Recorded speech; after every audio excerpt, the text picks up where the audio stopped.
Good day, fellow flippers and other cardboard enthusiasts. My name is Brad of Chai Sox Cardboard, and today I'm going to be paying homage to a couple of cards that I flipped very quickly, very recently. I almost feel like I want to pay my respects to these cards. I enjoyed owning these cards, if only so briefly, but it's a little bittersweet to let them go because I really enjoyed them. But we're going to move them on and use the profits to fund my personal collection as well as flip other cards. But in the meantime, I want to share them with you and share a little bit more about how I do this and just get you looking at a few cards that you probably don't see too often. With that said, I'll go ahead and show you the cards that I'm talking about. These are all of the cards that I bought from Four Sharp Corners on 13 December 2024. I love Four Sharp Corners, not a sponsor, could be. I love Four Sharp Corners. I love Probstein. Both of them do such high volume of 99-cent starting auctions. It creates lots of opportunities for deals. I buy from them all the time, both for my personal collection and for flipping. And so in this particular order, I had probably won these auctions all between the 8th and the 12th of December, and a few of them were for my personal collection. These 252 Bowmans are White Sox cards that are for my personal collection. This 59 Dick Donovan is a White Sox card that's for my personal collection. But the rest of these are designed to flip. And the two I'm going to be talking about today are the 1955 Dick Bartell PSA 6.5 and the 1959 Vada Pinson PSA 8. And so I'll start with the Dick Bartell, and I'll show you the actual card that I used to have but no longer have in my possession because it's already been sent to its new owner. So here's the card, a pretty good looking copy. I'm not a huge fan of the 55 Bowmans. I don't love the old timey TV design. Although I've heard some people talk about it, I understand that other people really do enjoy this set, and I can appreciate that at the time it was kind of neat. Color televisions were becoming attainable by your average family, and so it was something new. And this is where this is kind of the way that people would have been seeing ball players in color for the first time. So I can appreciate the historical significance of the set, even if I don't love the design. Just in general, I don't like non-white borders, and so this wood paneling border is not my favorite. But a good-looking copy of this Dick Bartell. So it came up for auction, and I was looking at it, and just a little bit of insight onto how I would price this out. If you go to Vintage Card Prices, not a sponsor, could be, you'll see that the card typically goes for, in a PSA 6, the average over the last year or so is $20, and there's only been one sale in the last year at a PSA 7, or not even in the last year, it was more than a year ago, but the last sale was for $75. And so my kind of rule of thumb is that if you're looking at a card that doesn't sell much in a .5 grade, you can kind of bank on it going for around 1/3 of the difference between the lower numerical grade and the higher numerical grade. So in this case, there's $55 between a 6 and a 7. Divide that by 3, it's around 18.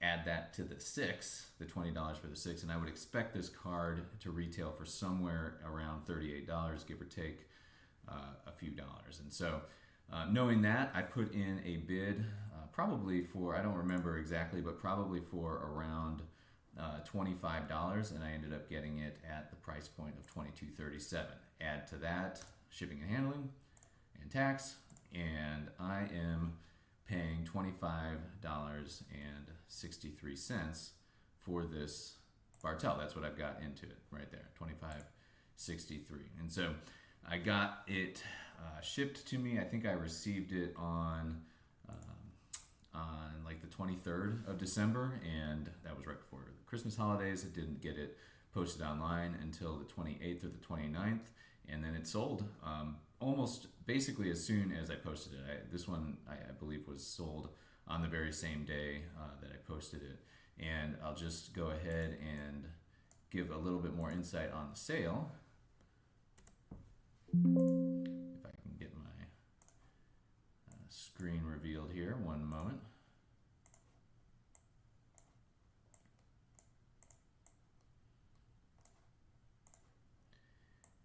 And so what you can see here on the sale is that I sold it for $35 after getting paid for shipping and paying for shipping and setting aside a little bit more for supplies.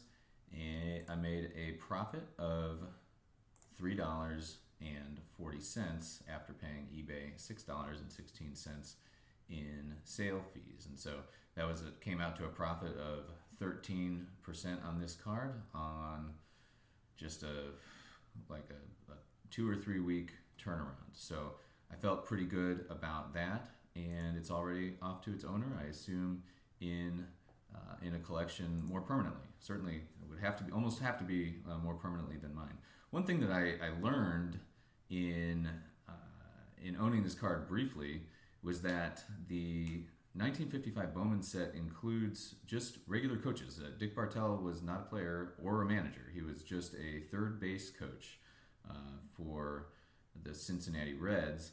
And I am not aware of, I don't think, any other sets that have coaches featured by themselves. There are other sets that have like coaching teams. Like, for instance, the 1960 set includes like 4 coaches per team, or maybe it's the manager and 3 coaches or something like that, all on one card. But I'm not aware of any other sets that feature coaches, not managers, but merely coaches as standalone features on a card. If anybody else is aware, I'd be curious to know more about that. I'm kind of wondering whether Bowman was needing to fill out its set, and with the competition with Topps that it was losing by 1955, it didn't have the exclusive rights to enough players to fill out a set, so they started to find other options like coaches like Dick Bartell. If anybody has any insight on that, I would certainly be interested to know more about it. So that's the Dick Bartell. The other card that I have sold, and this one is still in my possession, just for a few more hours, is this 1959 Vada Pinson PSA 8, which I think is just an absolutely gorgeous card.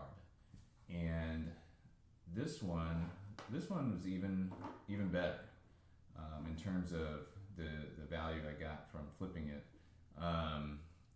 I purchased it for a $44.09 hammer price, and obviously paid a little bit more on top of that for shipping and tax, and so a cost basis came out to $49.22. Like the Dick Bartell, I got it listed on eBay within a few days, and in the next, it was just last night, somebody picked it up for the buy it now price at $90, $89.99. And in the end, I made $26.82, a 54% profit. Now, that's about as good as it gets in terms of flipping cards, but just to get a little bit of insight on the thought process behind this purchase, PSA 8s, here's my purchase, but PSA 8s were going for, on average, around $80, and so to pick it up at $44.09 was an absolute steal. There must not have been anybody looking to put that card in their long-term collection at that time. You can see that if we scroll down, we're consistently seeing prices at or near $100. And so I picked it up at $44.09 and listed it on eBay at an $89.99 buy it now with an or best offer option as well. And somebody just picked it up at the buy it now price. They didn't make an offer, and that was actually true of the Dick Bartell as well. Both of those cards had buy it now. They were listed as buy it nows on eBay, but they both had or best offer options, and neither buyer made a best offer, made an offer. So I'm here to tell you right now that if I've got a card listed on eBay and there's an option to make an offer, I will come down in price. That option is there for a reason, and I built in some wiggle room. I built in some negotiating room, and so my eBay handle is Chisox Cardboard. Now, in the word cardboard, it doesn't have the vowels, so it's CHISOXCRDBRD. Chisox Cardboard without the vowels in cardboard. And so feel free to go check out the stuff I've got available. Some of the stuff that you see, well, actually all of it that is not in my personal collection, all of what you see here, as well as a fair amount more, is available. The Larry Walker, Albie Pearson, Keith Hernandez, Robin Roberts, Jim Rice, Barry Bonds, Whitey Ford, all of those cards are available at prices that I think are pretty close to comps, maybe slightly above comps, with an opportunity to come down. Now, if you're looking on eBay and you're interested in any of the cards that I've got, I would recommend just emailing me at chisoxcardboard@gmail.com, because those cards are going to be available to you at an even more reduced rate if we can work out a deal outside of eBay, because eBay is going to charge me 13%, and that's the rub on eBay. You know, somebody, I'm blanking on it. I'm blanking on who posted it, but I'll put it in the show notes. I'll put a link to it in the show notes. They were asking whether eBay is getting dethroned as the best the best platform for buying and selling vintage baseball cards, and I don't think so. And neither did the content maker who posted that video. It was kind of a thought-provoking discussion. But I don't think so, because if I'm looking at these two cards, just these two examples, eBay made something in the neighborhood of between $30 and $35 on these two cards in a single month, and we're talking about cards that are selling for less than $100. So it's a pretty good profit that eBay is making, and because there are so many eyeballs on it and so many people posting to it and selling on it, I think that's just going to continue, and it's going to continue to be profitable. In this case, for everyone, I did well on my sales, and eBay makes their money, and the cards got into the hands of, I assume, some collectors that are going to keep them long term at reasonable prices that are consistent with comps. And so I'm happy about that. Whenever I have these good experiences, it always gets my brain churning, and I'll let yours churn with me here for a minute. On these two sales, I made about 40%, and I turned them around and flipped them in less than a month. So I started just thinking on whether, I always kind of fantasize about making this a long-term solution to my income rather than the grind of the day job that I actually have. And so one of the things that I like to play around with is getting on the calculator and seeing, if I did this at a larger scale, what could be done, what could be accomplished. And so just as a thought experiment, after making those two sales, I thought, what if I could turn $2,400 over 12 times a year at a 40% profit? How much would I make? And so the answer, that's 1 month, first time, 2, 3, 4, 5, 6, 7, 8, 9, 10, 11, 12. If I were able to do that every month, starting with $2,400, which is about what I've earmarked, what I earmarked for flipping cards in 2024, the profit would be $136,000 minus 2,400, $133,000. Now, certainly,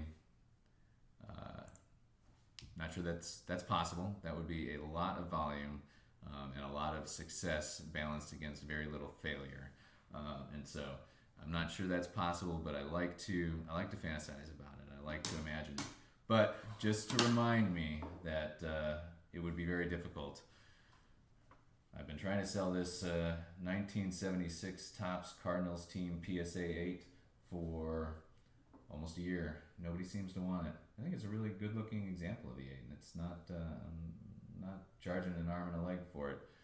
So if anybody's interested, that's available for about $15 shipped.